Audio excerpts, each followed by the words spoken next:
Well, money sent home by OFWs help keep the economy afloat. Amid this COVID-19 crisis, many are still finding a way to support their families this holiday season. With everything going digital, one way to send these dollars is through online channels. Let's now have an exchange with Overseas Filipino Bank President Laila Martin.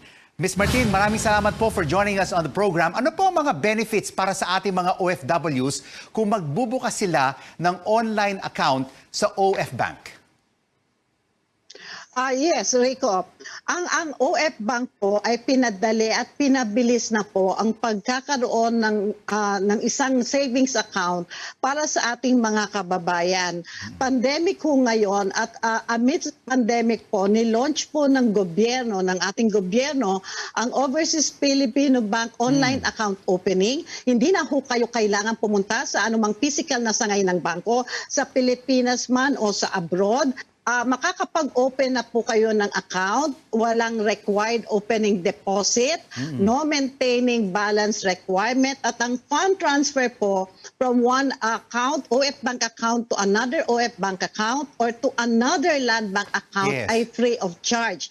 Pag-open po ng account, ang kailangan nyo lang pong malaman o ma-download ay ang mobile banking application po ng OF Bank. Punta lang po kayo sa Google or Apple Store.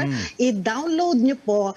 Sundin nyo lang po ang mga instructions na makikita nyo doon. At in less than 10 minutes, ginagaranti po namin kayo. Makakapag-open na po kayo ng account.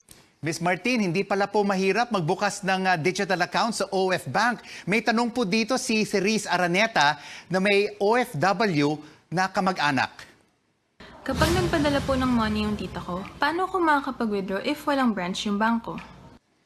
So yun po, tanong ni Cerise, paano po sila pwedeng mag-withdraw sa bank account ng kanilang kamag-anak? Pwede po ba?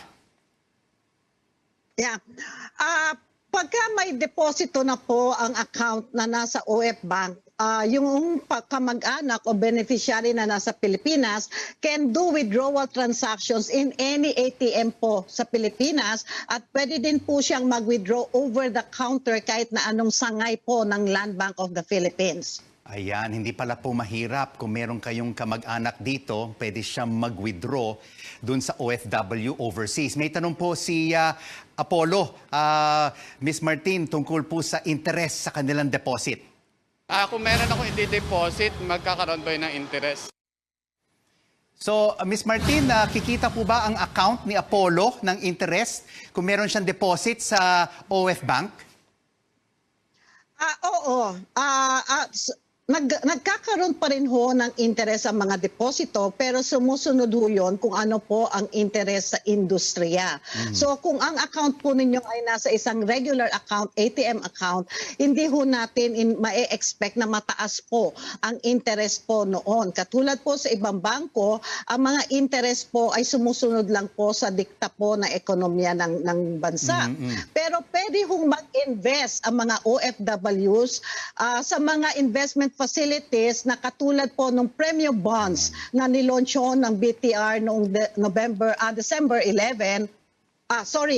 Noong November 11 at mag-e-end po siya actually ngayong araw na to, December 11.